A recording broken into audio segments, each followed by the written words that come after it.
Times network ద్వారా గుర్తించబడ్డ India's number 1 varicose veins hospital Avis ని సంప్రదించండి. హలో ఎవ్రీవన్, ఈ మధ్య కాలంలో మనం సోషల్ మీడియాలో ఫేస్బుక్ కానివ్వండి, ఇన్స్టాగ్రామ్ కానివ్వండి, యూట్యూబ్ కానివ్వండి, ఎక్కడ చూసినా కానీ మీరు ఇది తినద్దు, ఇలా తినండి, ఇలా ఉండండి, ఇలా అన్ని చూస్తున్నాం కదా. సరే, ఓకే, తినడం వరకు బాగానే ఉంది. బట్ ఎలా కుక్ చేసుకోవాలి, వేటిలో కుక్ చేసుకోవాలి, ఎంత ఆయిల్ వేయాలి, ఎంతసేపు కుక్ చేయాలి, ఇవన్నీ ఎప్పుడైనా ఆలోచించారా మరి? సో ఇవన్నీ మనతో మాట్లాడడానికి న్యూట్రిషనిస్ట్ ఆశ్రిత గారు మనతో పాటు ఉన్నారు ఈ రోజు. హలో ఆశ్రిత, హౌ ఆర్ యు? హాయ్ అండి, welcome to our show. Thank you. So first of all, అసలు మొత్తం సోషల్ మీడియా ఇలా ఓపెన్ చేయగానే మొత్తం ఫుడ్ గురించి చాలా రిలేటెడ్ వస్తూ ఉంటాయి కదా.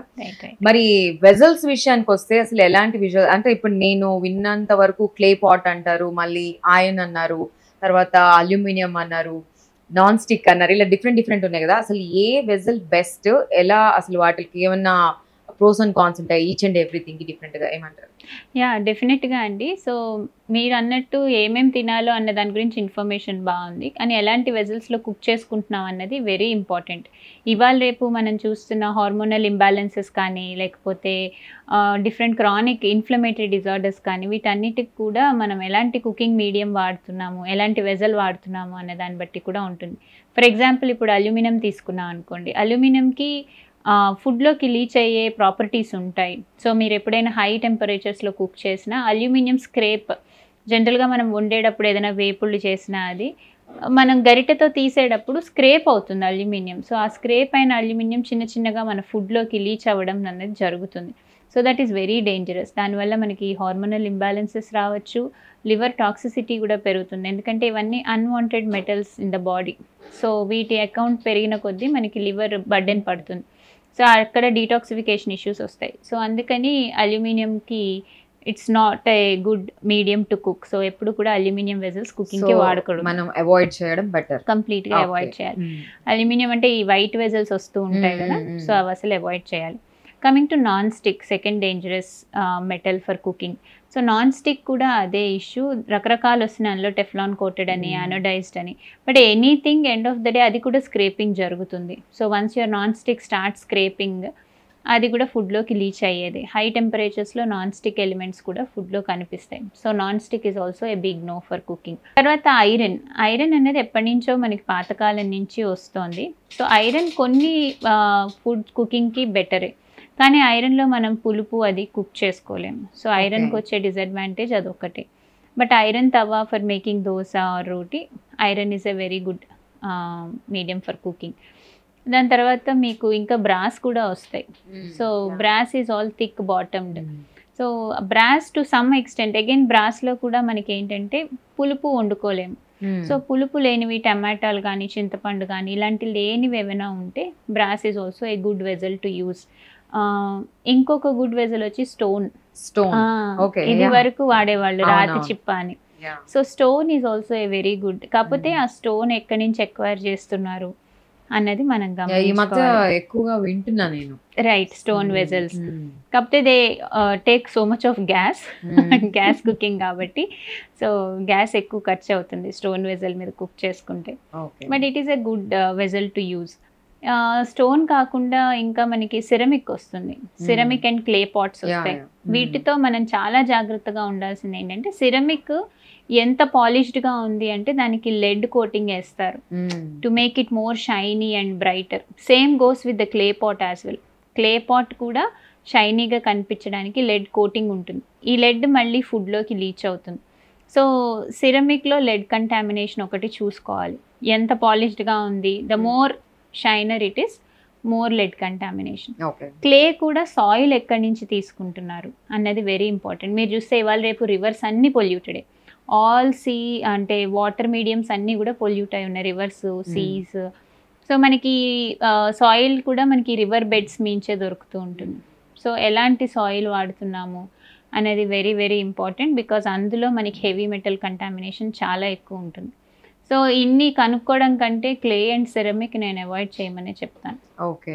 దెన్ నెక్స్ట్ వర్షన్ వచ్చేసి stainless steel. This is the best version of cooking. మనకి ఇప్పుడు సర్జికల్ స్టీల్ వెజల్స్ వస్తున్నాయి, and thick bottomed stainless steel కూడా వస్తున్నాయి, ట్రైప్లే స్టెయిన్లెస్ స్టీల్ వస్తున్నాయి. So these are the good options మనకి కుకింగ్ కి ఇవి మంచి ఆప్షన్స్. అన్నిట్లో ది బెస్ట్ ఏంటంటే స్టెయిన్లెస్ స్టీల్. ఓకే. సో ఇంకోటి ఆయిల్స్ గురించి కూడా ఈ మధ్య కాలంలో ఇది వాడచ్చు ఇది వాడకూడదని రకరకాల అడ్వర్టైజ్మెంట్స్ కూడా వస్తూ ఉంటాయి కదా. సన్ఫ్లవర్ ఆయిల్ అని, ఇంకోటి ఏంటి గ్రౌండ్ నట్ ఆయిల్ అని చెప్పి ఇలా డిఫరెంట్ ఉన్నాయి. సో ఈ ఆయిల్స్ లో కూడా మరి ది బెస్ట్ ఏంటి? అది కూడా ఈ స్టీల్ వెసల్ లో యూజ్ చేయడానికి అన్న సపరేట్ ఆయిల్ ఎలా ఉంటుందా? యా, సో ఆయిల్స్ విషయానికి వస్తే కుకింగ్ మీడియంలో ఎప్పుడు కూడా మనము జనరల్ ఇండియన్ కుకింగ్ అంతా కూడా మనకి హై టెంపరేచర్స్లోనే కుక్ చేస్తాం. ఒక తడక వేసిన, పోపు వేసినా సరే, లేకపోతే ఫ్రై చేసినా హై టెంపరేచర్స్లోనే ఉంటుంది. సో మన ఆయిల్కి కూడా టెంపరేచర్ ఎక్కువ, హీట్ కెపాసిటీ ఎక్కువ ఉండాలి, టెంపరేచర్ తట్టుకునే శక్తి ఉండాలి. So cold pressed sesame seed oil is the best oil for cooking. Coconut oil కూడా వాడచ్చు. కోకోనట్ ఆయిల్ కూడా టెంపరేచర్ లిమిట్స్ బాగానే ఉంటాయి. ఈ రెండు ఆయిల్ మీడియంస్ కుకింగ్కి వాడుకోవచ్చు. అండ్ ఎంత ఆయిల్ వేస్తున్నాము కుకింగ్ అన్నది వెరీ ఇంపార్టెంట్. మీరు ఎప్పుడైనా బయట ఫుడ్ తీసుకుంటే మనకి మేజర్ ఇష్యూ ఆయిల్స్తోనే వస్తుంది. హెవీ ఆయిల్ మన కుకింగ్ చేసేటప్పుడు ఎక్కువ ఆయిల్ ఉంటే ఆబ్వియస్లీ అది ఫ్యాట్గా కన్వర్ట్ అవుతుంది. అండ్ హైడ్రోజనేషన్ జరుగుతుంది, which is not very good. So oil తీసుకుంటే మటుకు మీరు కుక్ చేసిన తర్వాత ఆయిల్ పైకి తేలకూడదు. సో అది ఒక చాలా మంది కుక్ చేసిన తర్వాత ఆయిల్ పైనకి ఇలా కనిపిస్తూ ఉంటే ఎగ్జాక్ట్లీ అది బాగా కుక్ అయిందనో లేకపోతే టేస్టీగా ఉంటుందనో వాళ్ళు చూపిస్తూ ఉంటారు. రైట్. ఆ టేస్ట్ ఆయిల్ తోనే వస్తుంది అంటారు, but that's not a good way of cooking. ఎప్పుడైనా మీరు కుక్ చేశాక ఆయిల్ బయటికి తేలకూడదు. అప్పుడు మీరు కరెక్ట్ అమౌంట్ ఆఫ్ ఆయిల్ వేసినట్టు. నెక్స్ట్ ఎంతవరకు కుక్ చేస్తున్నాం అన్నది కూడా ఇంపార్టెంట్. సో మీరు తీసుకున్న వెజిటేబుల్ మషి అయిపోకూడదు, దాని టెక్స్చర్ కానీ దాని స్ట్రక్చర్ కానీ ముద్దగా అయిపోకూడదు. సో దాని కలర్ ఓవర్గా డీకలరైజ్ అయిపోకూడదు. సో మీరు కుక్ చేసిన వెజిటేబుల్కి దాని టెక్స్చర్ ఉండాలి. It should become mushy. చాలా మంది ఏంటంటే అది మొత్తం మెత్తగా అయిపోయేలాగా దాన్ని కుక్ చేసేస్తారు. ఓవర్ కుకింగ్ అసలు మంచిది కాదు, ఎందుకంటే వైటమిన్ లాస్ ఉంటుంది. ఆల్రెడీ వన్స్ హీట్ కి ఎక్స్పోజర్ అయితే వైటమిన్ లాస్ ఉంటుంది. మనం ఓవర్ కుక్ చేస్తే ఇంకా దానిలో ఉండే యాంటీ ఆక్సిడెంట్ ప్రాపర్టీస్ అవి కూడా పోతాయి. సో కుకింగ్ ఎలా చేస్తున్నాం అన్నది కూడా very important. Okay, so cooking ఎలా చేస్తున్నది వెరీ ఇంపార్టెంటే. ఇప్పుడు మీరు అన్నారు కదా, అంటే ఓవర్ కుక్ చేయొద్దని. ఇంకా కొంతమంది ఉంటారు, వాళ్ళకి ఆయిల్ లో ఫ్రై చేస్తే గానీ తినాలనిపించదు. రైట్. అసలు అది ఒక పార్ట్ ఆఫ్ వాళ్ళ లంచ్ డిన్నర్ లోనే ఏదో ఒకటి ఉంటుంది. సో ఇది ఎంతవరకు కరెక్ట్?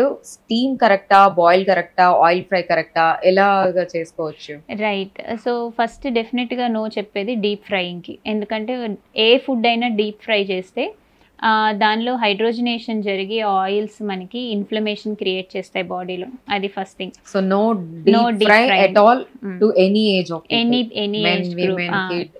సో వాళ్ళు డీప్ ఫ్రై ఒకవేళ అలా క్రిస్పీగా తినాలనుకుంటే ఎయిర్ ఫ్రై చేసుకోవచ్చు. Air frying is much better than deep frying. And ఒకసారి ఆయిల్ అదే వేడెక్కింది అంటే హైడ్రోజనేషన్ స్టార్ట్ అయిపోతుంది, ఫ్రీ రాడికల్ రిలీజ్, ఇన్ఫ్లమేషన్ ఇవన్నీ క్రియేట్ అవుతూ ఉంటాయి. దాంతోపాటు గ్లైకేషన్ ఎండ్ ప్రోడక్ట్స్ అని రిలీజ్ అవుతాయి. ఈ గ్లైకేషన్ ఎండ్ ప్రోడక్ట్స్ తొందరగా ఏజ్ చేసేస్తాయి. క్యాన్సర్ కాజింగ్ కూడా ఈ గ్లైకేషన్ ఎండ్ ప్రోడక్ట్స్ వల్ల వస్తుంది. సో కాబట్టి ఎప్పుడు కూడా మనం డీప్ ఫ్రై చేయకూడదు.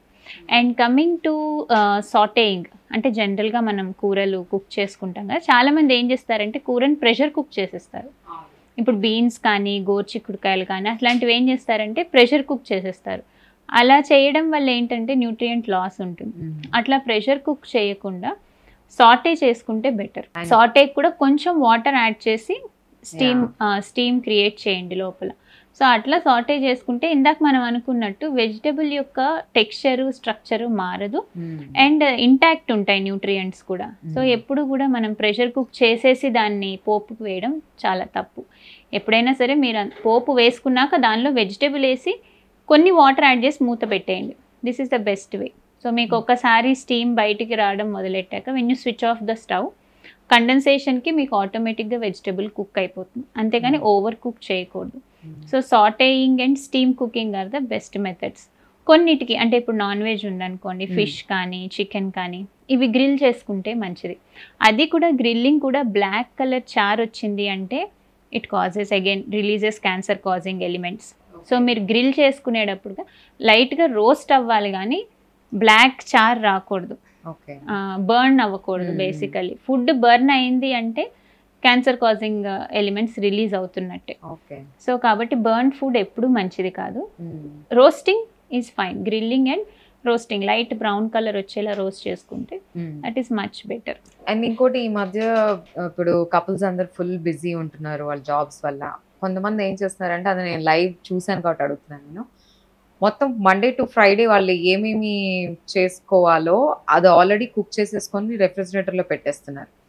అండ్ జస్ట్ ఆ బాక్స్ పైన మండే ఇది, ట్యూస్డే ఇది అని అవి తీసుకెళ్తున్నారు కదా. అది ఎంతవరకు కరెక్ట్? అంటే ఓకే టైం సేవింగ్ అదంతా బాగానే ఉంది కానీ బట్ అది కరెక్టా? యా, ఒకటి ఏంటంటే అన్ని ఐటమ్స్కి అది రికమెండ్ చేయం. వెజిటేబుల్స్ కానీ పప్పులు కానీ స్టేల్ అయిపోతాయి. కమింగ్ టు అవర్ ఎన్వైర్న్మెంట్, మనది ట్రాపికల్ ఎన్వైర్న్మెంట్. సో దీనిలో ఏంటి అంటే మీకు వేడి, హ్యూమిడిటీ ఎక్కువ ఉంటుంది. సో ఎక్కువసేపు స్టోరేజ్ అయినా స్టేల్ అవుతాయి. కానీ one good thing with this kind of storage is for rice. Rice అన్నది ఇప్పుడు రీసెర్చ్ కూడా వచ్చింది. మనం 12 hours కనుక దాన్ని రిఫ్రిజిరేట్ చేసి దాని తర్వాత బయటికి తీసి రీహీట్ చేసుకుని తింటే, రీహీట్ కూడా హై హీట్ చేయకూడదు, జస్ట్ అది వార్మ్ అయ్యేలాగా వేడి చేసుకుని తీసుకుంటే దానిలో రెసిస్టెన్స్ స్టార్చ్ బిల్డప్ అయ్యి గుడ్ ఫర్ డయాబెటిక్ పీపుల్ అనేది ఒక research. So for rice, potatoes and banana, ఇప్పుడు మన అరటికాయ ఉంటుంది కదా, అరటికాయ, వీటికి అట్లాగా జనరల్గా అరటికాయలోనే రెసిస్టెన్స్ స్టార్చ్ ఎక్కువ. కానీ ఇలా స్టార్చ్ కంటైనింగ్ వెజిటేబుల్స్ ఏమైనా ఉన్నప్పుడు వాటిని రీఫ్రిజిరేట్ చేసి రీహీట్ చేసుకుంటే మనకి డయాబెటీస్ ఉన్న వాళ్ళకి గ్లూకోజ్ అది బాగా మేనేజ్ అవుతుంది. But that doesn't apply for all dals and vegetables. దాని మీద అయితే మోస్ట్లీ నాన్ వెజ్ ఏమో, నాన్ వెజ్ కూడా. Okay, thank you Harshita.